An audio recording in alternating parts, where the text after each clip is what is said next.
Good afternoon, everyone. All right, just a few things and we'll get to your questions. Tomorrow, Secretary Austin will depart for Germany, where he and the chairman of the Joint Chiefs, General Milley, will host and convene another session of the Ukraine Defense Contact Group at Ramstein Air Base.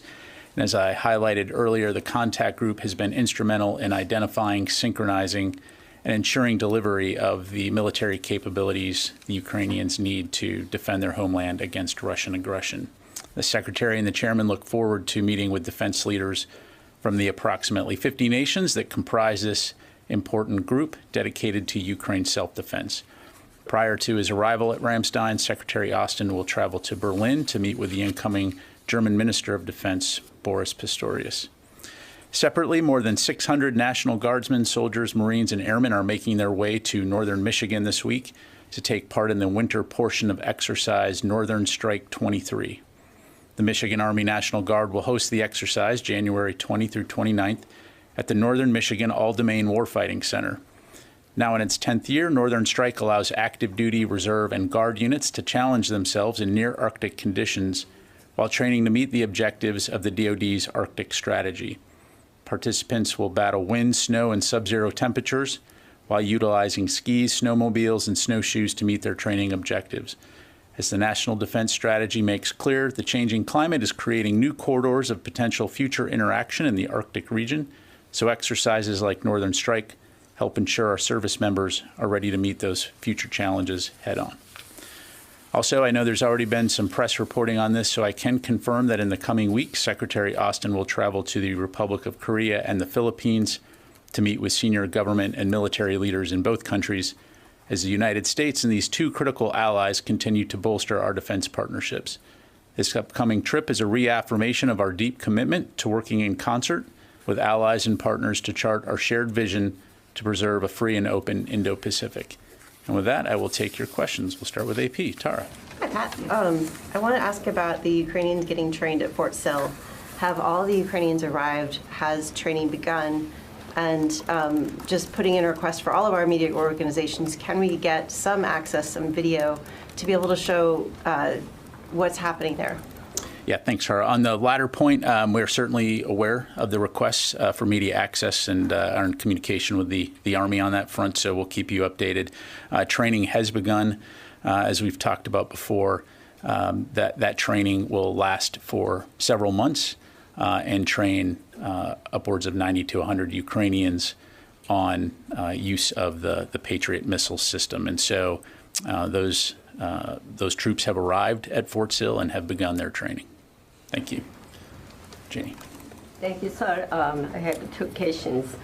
South Korea and the United States have agreed to conduct an extended deterrence exercise next month to counter a possible North Korean nuclear attack.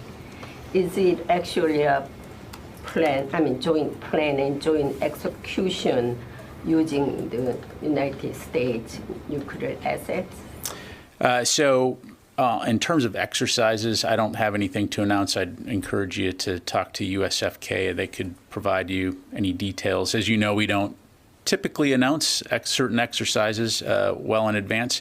And when we do those exercises, of course, we do that in close consultation with our partners, in this case, Republic of Korea. We've also talked about the fact that the United States does provide an extended deterrence capability for our allies like the Republic of Korea and Japan and others in the region.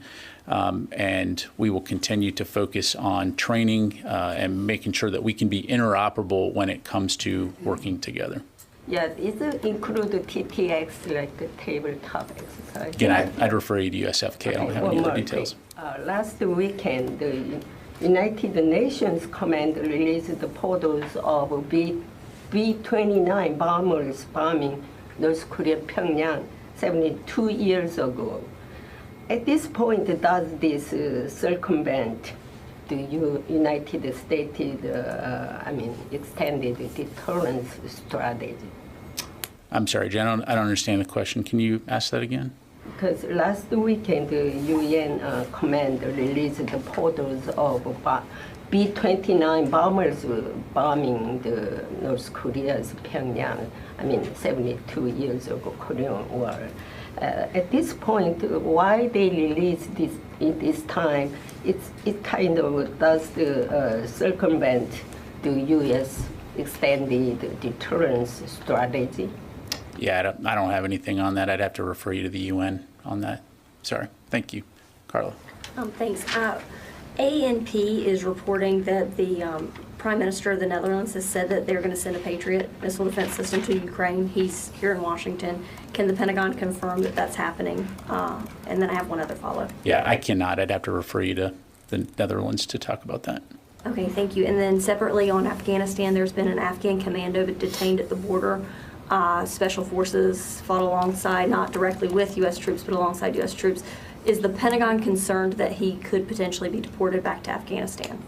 Yeah, so I'm not able to talk about individual cases as it relates to the border and any type of Customs and Border Patrol activity. I'd refer you to DHS on that. Certainly, we've talked about in the past when it comes to our Afghan allies and those that we fought alongside, the department is supportive of any efforts that we can make to ensure that we're taking appropriate care for those people. Is the Pentagon intervening in this case in any instance with? I don't have any information on that. Again, on a border case, I'd refer you to DHS, and they can provide you the latest. Thank you. Let me go to Laura. Just back to the Patriot training, I'm wondering, since there will be at least one more Patriot battery coming from Germany, is there going to be another tranche of 90 to 100 Ukrainian forces training at Fort Sill?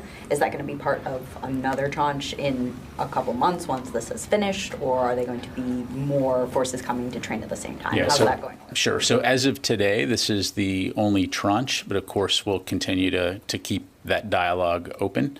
And certainly Fort Sill has the capability and the capacity to train many different nations, obviously, on Patriot. So that's something that we'll continue to take into account. But as of right now, this is the group that's coming through to train on the U.S. Patriot that we're providing. So if I could follow up, then how is that going to work when there are potentially 2 Patriots in Ukraine, but only 100 guys that are So you're talking about a them? German-provided Patriot. Yeah. And so really the Germans, that's a question for them in terms of what their game plan is in terms of training on that system. Again, we will stay open in terms of talking with the Germans and others on how we can best provide support and training to the Ukrainians. But your question was whether or not there will be another group coming in through Fort Sill, and I'm telling you right now, I'm not aware at this time of another group coming through. Thank you. Warren? Two questions. One, a quick follow-up to that. Will Secretary Austin bring that up with Boris Pistorius in the meeting in just a couple of days? Is that on the agenda? And second, is the Defense Department considering giving back pay and/or reinstatement to service members separated for refusing the COVID vaccine? Is that something DoD is actively exploring? Yeah, so in terms of the Secretary's conversations with his German counterpart, we will be sure to issue a readout, of course, afterwards. Without a doubt, I know that the Secretary will communicate the United States' appreciation for the strong support that Germany has provided to Ukraine and the strong support that we expect that they will continue to do. In terms of back pay, you're talking specifically on COVID vaccination? Yeah. What I would tell you is right now, we are not currently pursuing back pay to service members who are dismissed for refusing to take the COVID vaccination. Thank you. Ma'am. Thank you, sir. There's been increasing reports lately about parts made by U.S. and Western companies being found inside Iranian drones being used against Ukraine's military. Is this something Undersecretary for Policy Dr. Call and others discussed in meetings with Ukrainian officials yesterday leading up to the contact group meeting, and is this going to be a topic of discussion during the meeting at the end of the week? Yeah, so we did issue a readout of the meeting, which I think provides an overview of the discussion. Clearly, the main emphasis was on Ukraine security assistance needs and what we can do to continue to support them. When it comes to technology transfer issues, this is really a whole of government effort, of which the DoD does play some role, but I don't have any more specifics in terms of the substance of those conversations to provide. And you can't share what DoD's role in the Biden administration's new task force to address its products being resold. Is there anything you can share about what your role is there and whether or not you'll be investing more resources or hiring more people to better track or monitor where your parts end up if they are going to be in weapons then used against Ukraine? Yeah, let me take that question and we'll get you a detailed response. Thank Liz? Hey, thanks. To follow up on Carla's question a little bit, so this case is specifically regarding Abdul Wasi Safi. He's a former Afghan commando. Is the Defense Secretary aware of this case? The Secretary follows a lot of activities that are happening around the country. And so, again, we've seen these press reports, but I don't have anything further to provide. So multiple lawmakers on both sides of the aisle have called for President Biden to pardon him. If the Defense Secretary is aware of the case, would he speak with President Biden about that? I'm not going to get into the privileged discussions between the President and the Secretary. Thank you very much. Thank you. Does Secretary Austin feel that Afghan commandos trained by the U.S. Should be able to seek asylum in the U.S.? I think we've been very clear that we're supportive of efforts by the U.S. government to ensure that those who fought alongside us are appropriately taken care of. And so we'll continue to work with the interagency on that effort. Thank you. Ma'am, and then I'm going to go to the phone. Just following up on the back pay for troops, that was a lawful order at the time, so is there a concern that back pay or reinstatement could set a precedent? Well, again, what I would say is right now, we do not, we are not pursuing, as a matter of policy, back pay for those who refused the vaccine. At the time that those orders were refused, it was a lawful order, and so I'll just leave it at that. Thank you. Okay, let me go to the phone real quick. Yeah. So said we're not currently pursuing back pay. Is this a final decision, or is there a possibility that this could be explored in the future? Yeah, so I'm not going to speculate about what the future might portend. Just last week, a spokesman told me that this was something that you were exploring. That was only a couple days ago. So I can tell you that right now we're not currently pursuing back pay. Thank you. Let me go to the phones here real quick. Jeff Schogel, Task and Purpose. Thank you. Last week, a spokesman was asked about back pay and said, quote, regarding the back pay, the department is still exploring this and will provide its views on legislation on this nature at the appropriate time and through the appropriate process. So what has changed since Friday? So thanks, Jeff.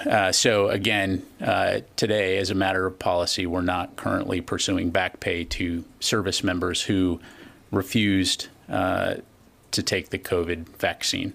If and when there are any updates to provide, we'll be sure to do that. Thank you. Let me go to Kimberly, Signal. Hi, sir. Thanks for your time today. I wanted to follow up on last week's bilateral meeting with the Japanese Minister of Defense, Hamada, and if the talks with the Secretary addressed how the U.S. and Japan will collaborate further as far as integration of command and control, C2, or even on a JADC2 level. Thanks. Yeah, thanks, Kimberly. So we'll certainly have more details to provide in the days ahead. The discussions were an opportunity for the two leaders to really look at how we can advance our relationship and modernize the U.S.-Japan alliance. And so our two staffs will work together to do exactly what you highlight, talk about the specifics about how we can increase cooperation and bolster interoperability when it comes to things like command and control and interoperability. Thank you. Let me do one more for the phone here. I'll come back in the room. JJ Green. Thank you, General, for taking this question. A number of sources and people that are observing Russia, Moscow, say that it appears as though Moscow is taking several defensive steps in and around the city. And there have been a number of think tanks and Western intelligence agencies talking for months about Russia possibly making this a wider war or a more conventional conflict. What has the Pentagon seen and noted in terms of Russia's posture right now? Thanks, JJ. And just to clarify, around which city did you say? Moscow. Yeah, I don't have any comments to provide in terms of Russian internal defense around Moscow. I think as we look at the battlefield in Ukraine, we've seen, for the most part, Russia essentially dig in along the forward line of troops, with the exception, of course, being in the vicinity of Bakhmut and Soledar, of course. And I have seen press reports talking about Russian efforts to strengthen some of their air defenses based on mysterious explosions that happen at air bases in their country. But I'm not going to have anything to provide on that. Thank you. All right, let me go back to the room. Tom, and then we'll go to Nancy. Thanks, General. What information do you all have, if any, on the missile that struck over the weekend in Ukraine that killed 40 people? There have been some reports that it was a hypersonic missile. Can you shed any light on that, please? Thanks. Yeah, so I don't have any detailed reporting on the specifics, other than to say, again, we do know that Russia launched a very heavy salvo of missiles from aircraft, from naval vessels, and from land against Ukrainian civilian infrastructure and civilian targets over the weekend. I think, again, it just highlights the nature of this conflict and the lack of civility on the part of Russian forces when it comes to targeting civilians. Thank you. Nancy. I want to follow up your answer to Tara, please, on the training at Fort Sill and media coverage. You said that OSC had been in contact with the Army about allowing U.S. media to cover the training. I'd like to understand what precisely is the concern about the coverage around that training, and have there been any restrictions placed on the Army or DoD to allow reporters to cover that training? So again, we continue to talk with the Army about what options may exist, and again, we'll come back to you as quickly as we can. Some of the things that we need to take into account, in particular for the Ukrainians, is one, recognizing that they're there to train. There are certain operation security considerations that we need to make sure we've taken into account, recognizing that these individuals will go back to the battlefield, and they certainly have a say on that as well. But again, we will try to see what we can do and come back to you. I guess what I'm trying to understand is it a question then, well, if I could actually first, have there been any restrictions placed on DoD or the Army I would say we're still in discussions in terms of how we might be able to accommodate those requests. So right now, I will say that in the past, when there has been training, there have been restrictions placed in terms of visual imagery, right? Things that could potentially identify these folks who have to go back to Ukraine, who have family members in Ukraine, and so trying to be sensitive to those kinds of things certainly has been something that we've taken into account, just like we would for any significant operation. So is the discussion then around how to make this happen or whether to make this happen? The discussion is how to make it happen. So we can anticipate then at some point we'll be able to see this and cover it. We'll keep you updated. Thank you. Rio. Thank you. Last week, the CSIS released a report on the result of the war game simulations on the Taiwan Strait contingency. The main conclusion is that the Chinese invasion would fail, but would result in heavy casualty among the U.S. and Allied forces. I wonder if their conclusion is consistent with the Pentagon's war games in general. Yeah, so I'm not going to comment on the CSI exercise. I'm certainly aware of it.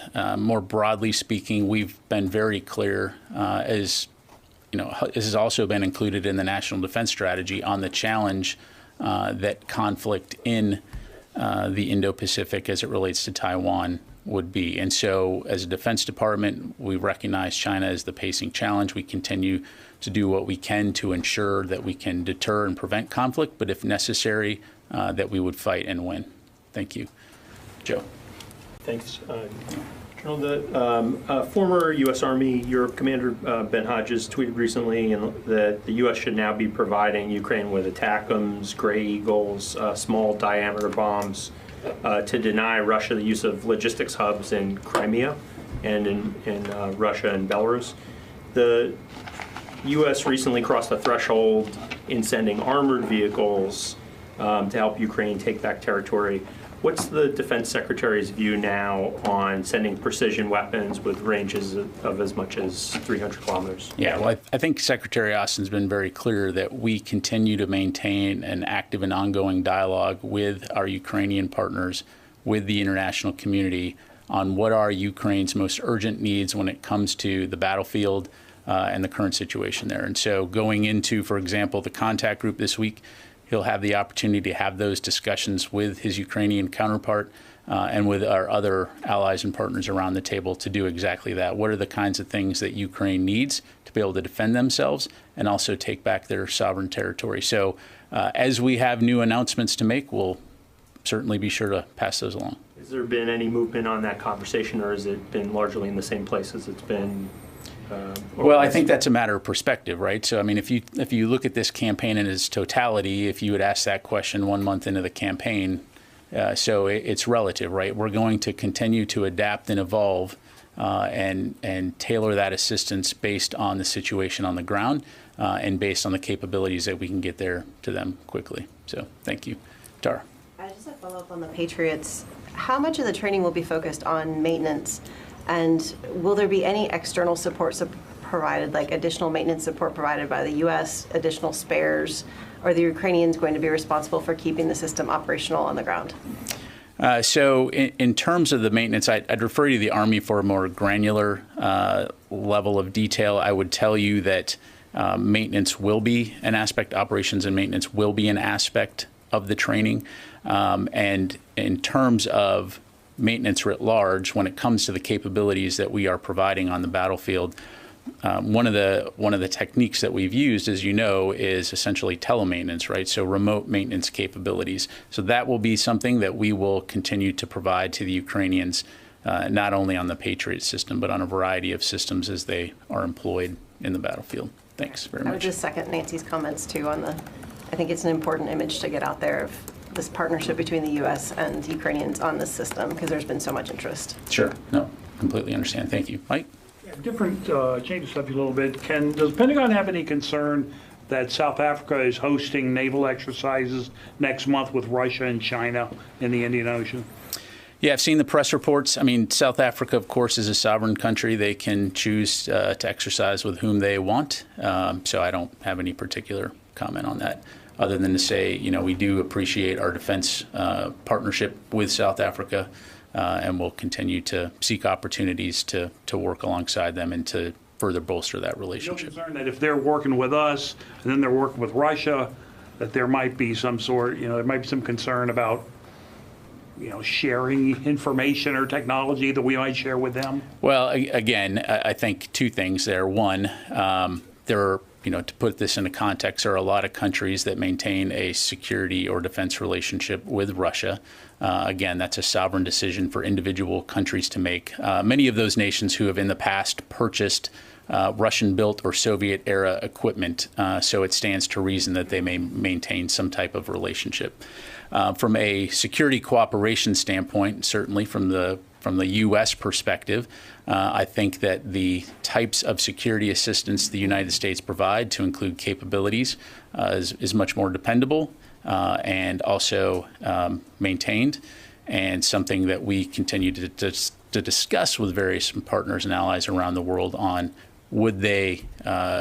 should they choose to purchase those kinds of systems. We're certainly all ears. India being a great example. Thank you. Sir. Hi, Peter Martin from Bloomberg. My colleagues reported that the Pentagon is struggling to reestablish mill-mill ties with China, and I wondered if you have any comments on that. I think we're always open to maintaining those open lines of communication with China. We recognize the fact that China is going to continue to operate in that region for obvious reasons, and we want to do everything we can to reduce potential miscalculation. So from a United States standpoint, from a DoD standpoint, we certainly will continue to be available to communicate with our Chinese counterparts at a multiple echelons. Thank you. Okay, time for a few more. Qasim? General, the DSCA and State Department have sent the decision for the sale of F-16s to Turkey for tiered review at the Congress. Could you tell us how important this potential sale is for the mill-to-mill relations that have strained over the course of the years on several issues. Yeah, thanks, Qasim.